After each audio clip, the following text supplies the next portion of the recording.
Assalamualaikum warahmatullahi wabarakatuh. Salam sejahtera untuk kita semua.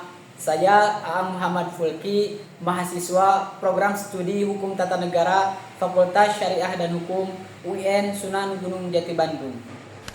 Video ini merupakan instrumen penilaian ujian akhir semester pada mata kuliah peradilan di Indonesia yang diampu oleh Bapak Abdul Mufti Al-Basyari, SHMH.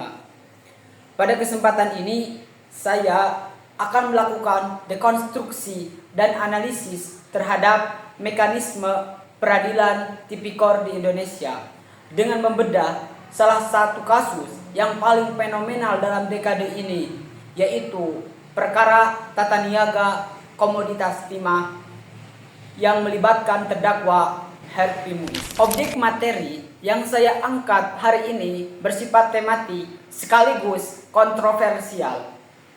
Kasus posisi bermula dari adanya dugaan pemufakatan jahat pengelolaan pertambangan timah di wilayah IUP PT Timah Tbk periode 2015 sampai 2020. Angka ini menjadi preseden baru dalam sejarah peradilan korupsi kita karena menggabungkan kerugian real keuangan negara dengan biaya pemulihan ekologis. Namun, masalahnya terletak pada sistem peradilan kita yang bersifat positivistik dalam merespon kerugian yang bersifat futuristik dan ekologis. Duduk permasalahan yang saya akan kritisi adalah apakah peradilan kita sudah siap mengadopsi doktrin kerugian perekonomian negara secara luas. Selama ini terdapat perbedaan paradigma antara jaksa penuntut umum yang mencoba melakukan progresivitas hak hukum dengan hakim yang seringkali terjebak pada batas formalitas bukti. Dalam perkara Herfi Muiz, publik mempertanyakan apakah vonis nanti yang akan dijatuhkan akan mampu merepresentasikan kerugian ekologis ini, ataukah hakim yang akan kembali ke pola lama yang hanya menghitung kerugian berdasarkan selisih kas negara. Jika peradilan gagal dalam menangkap esensi kerusakan alam sebagai kerugian negara, maka fungsi hukum sebagai instrumen perlindungan sumber daya alam akan kehilangan relevansinya. Secara yuridis, dalil hukum utama yang digunakan adalah pasal 2 ayat 1 junto pasal 18 Undang-Undang Nomor 31 Tahun 1999 yang telah diubah dengan Undang-Undang Nomor 20 Tahun 2001. Secara doktrinal, unsur merugikan keuangan negara dalam delik korupsi saat ini telah bergeser menjadi delik material pasca putusan Mahkamah Konstitusi. Artinya, kerugian tersebut harus nyata, pasti, dan dapat dihitung.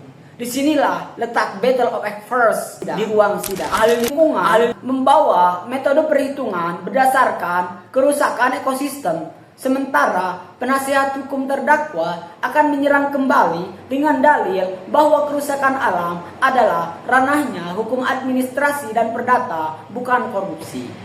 Analisis saya menunjukkan bahwa peradilan Indonesia memerlukan standarisasi jurisprudensi mengenai ecological losses agar tidak terjadi disparitas putusan yang mencolok antara satu kasus korupsi dengan kasus lainnya. Dalam memposisikan diri, saya bersikap kontra terhadap sistem peradilan kita yang bersifat konservatif minimalis. Argumentasi hukum saya didasarkan pada 3 landasan. Yang pertama, landasan konstitusional. Dalam pasal 3 ayat 3 Undang-Undang Dasar 1945 mengamanatkan bumi, air, dan sumber daya alam dikuasai oleh negara untuk kemakmuran rakyat. Praktik korupsi yang merusak alam adalah pengkhianatan terhadap amanat konstitusional.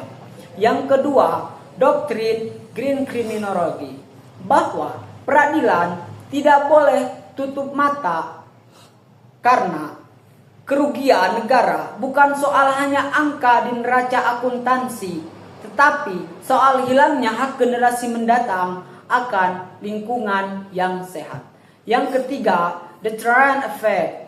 Jika hukuman finansial yang diberikan lebih kurang dari keuntungan ilegal dan biaya kerusakan alam, maka peradilan secara tidak langsung telah melanggengkan praktik korupsi yang menguntungkan. Sebagai solusi yang saya tawarkan, peradilan Indonesia harus segera mengadopsi metodologi audit lingkungan terintegrasi dalam setiap perkara korupsi sektor ekstraktif. Saya juga mendorong Mahkamah Agung untuk membentuk kamar spesialis yang mengerti korelasi antara kerugian fiskal dan degradasi lingkungan.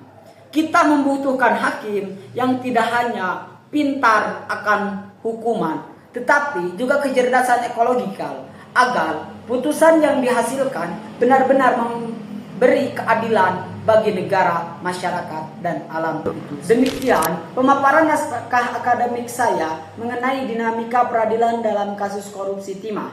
Semoga gagasan ini dapat menjadi bahan diskusi konstruktif bagi kita semua. Saya Muhammad Fulki, sekian dan terima kasih atas perhatiannya. Wassalamualaikum warahmatullahi wabarakatuh.